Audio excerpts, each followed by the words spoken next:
संत गाडगे बाबा अमरावती विश्वविद्यालय के 3 और 4 फरवरी को रद्द हुई परीक्षा अब 20 और 21 फरवरी को ली जाएगी। संत गाडगे बाबा अमरावती विश्वविद्यालय के स्नातक और स्नातकोत्तर पाठ्यक्रम की शीतकालीन 2022 की परीक्षा महाराष्ट्र राज्य विश्वविद्यालय और कॉलेज कर्मचारी संयुक्त कृति समिति द्वारा शुरू किए गए आंदोलन के कारण रद्द कर दी गई थी। लेकिन अब विश्वविद्यालय ने इन परीक्षाओं का नया शेड्यूल जारी किया है और नए शेड्यूल के मुताबिक ये परीक्षाएं 20 और 21 फरवरी को दिए गए परीक्षा केंद्र पर और निर्धारित समय पर आयोजित की जाएगी। अधिक जानकारी के लिए परीक्षा एवं मूल्यांकन बोर्ड की प्रभारी संचालक मोनाली टोटे पाटिल से संपर्क किया जा सकता है। अमरावती शहर के पुराने बाईपास के पास कांतानगर कॉलोनी में जज के बंगले के पास तेंदुआ दिखाई देने के बाद वन विभाग हरकत में आ गया है। कांतानगर के पास डॉक्टर पंजाबराव देशमुख कृषि महाविद्यालय क्षेत्र में 2 पिंजरे लगाए गए हैं। साथ ही वन विभाग द्वारा गश्त भी बढ़ा दी गई है। अमरावती का कांतानगर परिसर शहर का बाहरी इलाका है। यहाँ पिछले दिनों में ट्रैप कैमरे में एक तेंदुआ दिखा है, जिससे इस इलाके में रहने वाले दहशत में हैं। वन विभाग का अनुमान है कि पास के कृषि विश्वविद्यालय क्षेत्र में तेंदुए शिकार की तलाश में भटकते हुए आ रहे हैं। बुधवार दोपहर करीब 2:30 बजे रेस्क्यू टीम को एक जज के बंगले के पीछे तेंदुए की होने की सूचना मिली, जिसके आधार पर वन विभाग की टीम ने पीकेवी परिसर में पिंजरे रखे हैं ताकि शिकार की तलाश में आने वाला तेंदुआ जल्द पकड़ा जा सके। झाड़ियों से घिरे होने के कारण यहाँ गश्त के दौरान तो कोई तेंदुआ नजर नहीं आया, लेकिन तेंदुए को कैद करने के लिए रास्ते में पिंजरे लगा दिए गए हैं। अमरावती जिले के दरियापुर तहसील में मुख्यमंत्री एकनाथ शिंदे के जन्मदिन पर विविध उपक्रम आयोजित किए गए हैं। इस दौरान महिलाओं को आत्मनिर्भर बनाने के लिए सिलाई मशीन वितरण किया गया। साथ ही रक्तदान शिविर का भी आयोजन किया गया। मुख्यमंत्री एकनाथ शिंदे के जन्मदिवस के अवसर पर शिवसेना शिंदे गुट द्वारा जिला प्रमुख गोपाल पाटिल अरबट के नेतृत्व में विभिन्न गतिविधियों का आयोजन किया गया। दरियापुर के माहेश्वरी भवन दरियापुर में भव्य रक्तदान शिविर का आयोजन किया गया। इस दौरान कई जरूरतमंद और विधवा महिलाओं को आत्मनिर्भर बनाने के लिए सिलाई मशीन और साड़ियां वितरित की गई। इसके अलावा कई दिव्यांग नागरिकों को तिपहिया साइकिल वितरित की गई और जरूरतमंद छात्रों को ब्रेन लिपि, मोबाइल, टैब आदि सामग्री वितरित की गई। इसके साथ ही रक्तदान शिविर का भी आयोजन किया गया। यहाँ युवाओं ने रक्तदान कर अपनी सामाजिक जिम्मेदारी निभाई।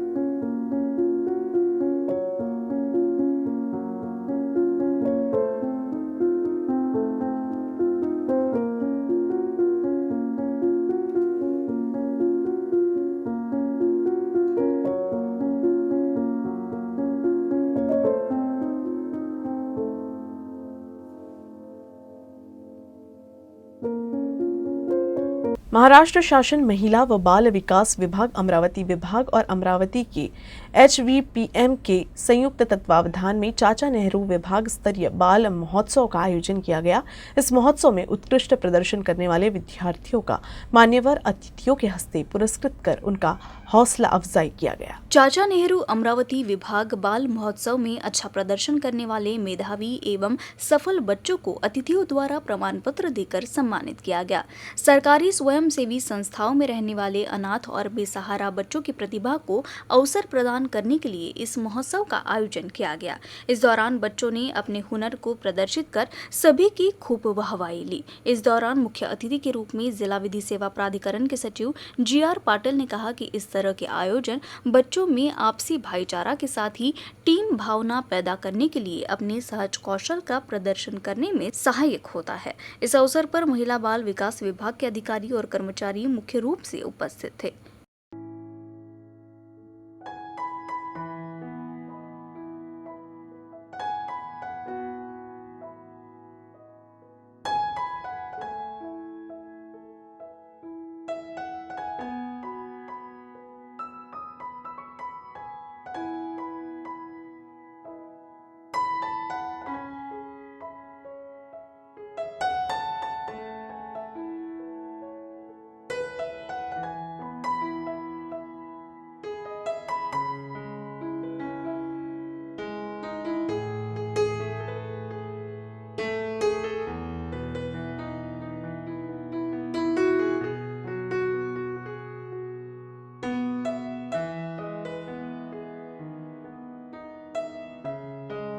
मित्रांनो, या ज्या काही स्पर्धा आहेत, या स्पर्धा आणि जीवन या दोघांची तुलना जर केली तर स्पर्धेमध्ये आपण सर्वांनी भाग घेतला. या स्पर्धेतून जे यशस्वी झाले त्यांचं खूप खूप अभिनंदन, आणि ज्यांना थोड्याशा प्रमाणात यशाने हुलकावणी दिली मात्र या स्पर्धेत भाग घेऊन कलागुण दाखवण्याची जी काही संधी मिळाली, अनुभव मिळाला, त्यातून त्यांनी प्रेरणा घ्यावी आणि येणारं जे काही वर्ष आहे त्या वर्षात आपण ते योगदान आणि तो अनुभव वापरून पुन्हा या ठिकाणी यशस्वी व्हाल अशी अपेक्षा करतो. जीवन जगताना अनेक अडचणी येतात. जसं आपण स्पर्धेमध्ये भाग घेतला तसं जीवन जगताना आपणासमोर अनेक संधी येतात. त्या संधींचं जो संधीला सामोरं जातो त्याला यश मिळतं, आणि यश नाही मिळालं तर किमान अनुभव मिळतो. तसं आपण या 3 दिवसामध्ये ज्या काही स्पर्धा या ठिकाणी आयोजित केल्या त्याच्यामध्ये आपणास कलागुण जे काही आपण दाखवले त्यातून जे यश मिळवलं त्या यशाबद्दल पुनश्च आपलं सर्वांचं अभिनंदन करतो.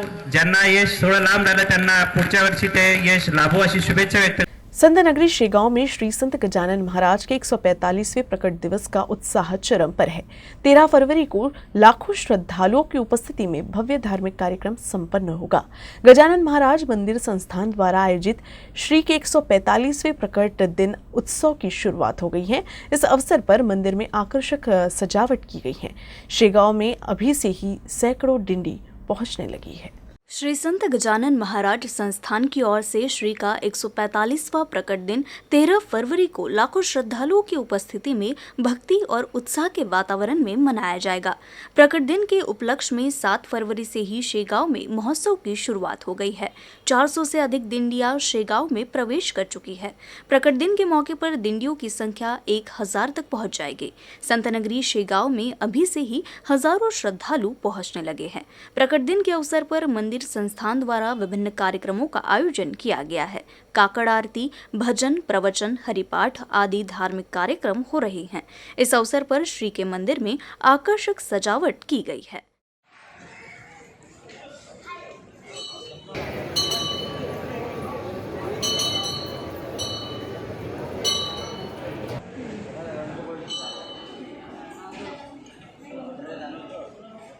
अमरावती जिले के अचलपुर में पुलिस ने एक कुख्यात गैंगस्टर को गिरफ्तार किया है। पुलिस ने उसके पास से एक देसी कट्टा और 5 कारतूस बरामद किया है।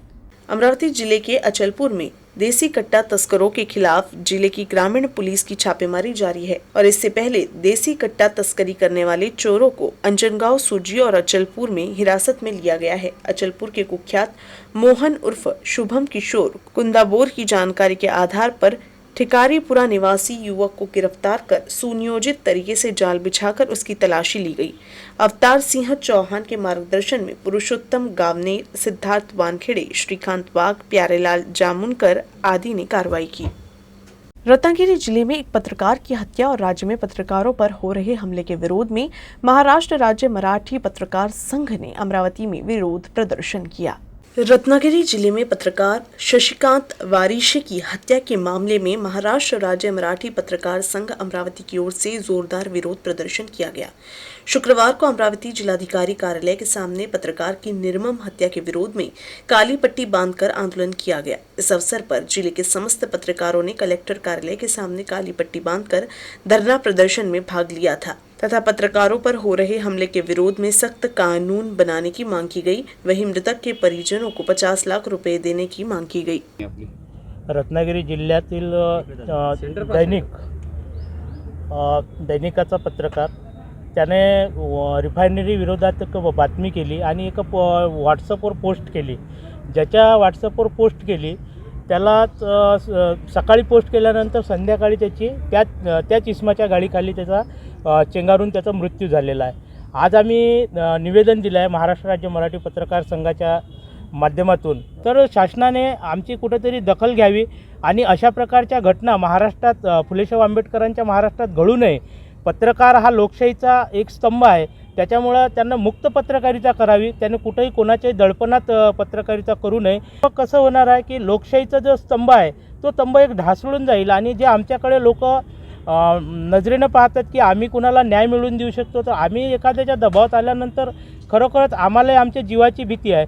त्यामुळे आम्हालाही वाटते की आमच्याही सोबत असं कुठं होण्याची शक्यता आहे. कारण बरेच दर दिवसाला आम्ही कुठलं तरी भ्रष्टाचार काहीतरी आम्ही बाहेर काढत असतो. त्यामुळे आमची महाराष्ट्र शासनाला आणि मुख्यमंत्र्यांना आम्ही निवेदन केलं की त्या निवेदनातून मागणीच केली आहे की तुम्ही कठोरातली कठोर त्यांना शिक्षा द्यावी आणि त्या परिवाराला मदत करावी. अमरावती जिले के चांदूर बाजार तहसील के चिंचोली दाभोना मार्ग की मरम्मत के लिए आसपास के गांव के किसानों ने मुंडन आंदोलन किया। मध्य प्रदेश से गौण खनिजों के लगातार भारी वाहनों के आवागमन के कारण चिंचोली दाभोना मार्ग पर 3 किलोमीटर का हिस्सा धूल रहित हो गया है। इसके चलते 5 गांवों के किसानों ने कलेक्टर, तहसीलदार व पुलिस सहित मुख्यमंत्री से शिकायत की थी कि सड़क किनारे लगे बागों व फसलों को नुकसान के साथ नागरिकों का स्वास्थ्य प्रभावित हो रहा है और आंदोलन की चेतावनी दी गई थी। 2 माह बाद भी शिकायत पर ध्यान नहीं दिए जाने पर गुरुवार को सड़क की बदहाली को लेकर ग्रामीणों व प्रभावित किसानों ने धरना दिया। इस मौके पर मुंडन व भोजन परोसकर शासन व प्रशासन के खिलाफ विरोध दर्ज कराया गया।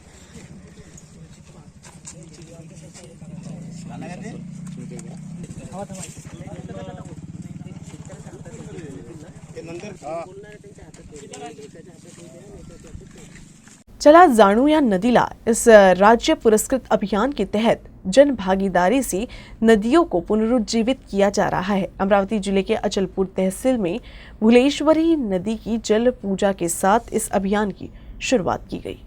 16 गांव की ग्राम सभाओं को संबोधित करते हुए ये संवाद यात्रा 8 फरवरी को चंद्रभागा नदी की भुलेश्वरी नदी के उद्गम स्थल गोंद वाघोली पहुंची। शाहनूर नदी के तल में जल पूजा कर संवाद यात्रा के दूसरे चरण का समापन किया गया। परसापुर, उपाटखेड़ा, वागडोह की ग्राम सभा में आयोजित इस संवाद यात्रा के समापन पर स्थानीय सरपंच, ग्राम विकास अधिकारी ने स्वयं समाज के भविष्य से जुड़े मुद्दों को समझाया।